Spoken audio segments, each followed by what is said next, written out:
देशातील सर्वात मोठी कांदा बाजारपेठ असलेल्या लासलगावमधून कांदा एक्सप्रेस अखेर दिल्लीच्या दिशेने रवाना झाली आहे। तब्बल 450 टन कांदा घेऊन ही विशेष मालगाडी अखेर दिल्लीच्या दिशेने मार्गस्थ झाली। काही वेळापूर्वी शेतकऱ्यांनी ही एक्सप्रेस रोखून धरली होती, मात्र त्यांची समजूत काढल्यानंतर अखेर ही एक्सप्रेस दिल्लीच्या दिशेने रवाना झाली आहे। याचा आढावा घेतलाय आमच्या प्रतिनिधीनं, पाहूया।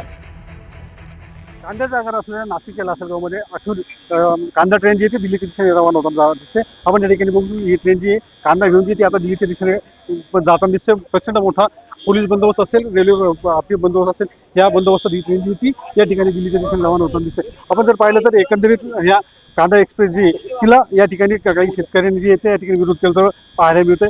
त्या शेतकऱ्यांना तर पोलीस आणि आरपीएफ जवानांनी त्यांना जे येते ताब्यात घेतले। त्यांची मागणी होती की ह्या कांदा एक्सप्रेसमध्ये जे जो सडका आणि नासलेला कांदा जो तो या ठिकाणी पाठवला जातोय, तर शेतकऱ्यांकडे अजून मोठा कांदा शिल्लक असताना हा कांदा दिल्लीच्या बाजारातून शेतकऱ्यांच्या कांद्याचे दर पाडण्याचा षडयंत्र आता केंद्र सरकारकडनं केलं जातं। आणि त्याच पार्श्वभूमीवर हे जे कांदा उत्पादक शेतकरी जे ते या ठिकाणी कुठेतरी आक्रमक झाल्याचं पाहायला मिळतं। हा शेतकरी संघटना गणेश निंबाळकर यांनी अक्षरशः या ट्रेन समोर झोपून ही ट्रेन आणण्याचा प्रयत्न केला, मात्र पोलीस आणि लोहमार्ग पोलिसांनी त्यांना ताब्यात घेतलंय। आणि या सगळ्या गदारोळात जी ट्रेन जी आता या दिल्लीच्या दिशेने रवाना होताना आपण पाहतो, ही ट्रेन दिल्लीच्या दिशेने रवाना होते। आणि दुसऱ्या बाजूला जे पोलिसांनी जे ते गणेश निंबाळकर यांना डिटेन केलंय आणि या ठिकाणी मोठा पोलीस बंदोबस्त ही ट्रेन जी रवाना होते।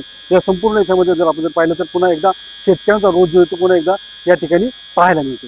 निलेश वाघ, NDTV मराठी, लासलगाव, नाशिक।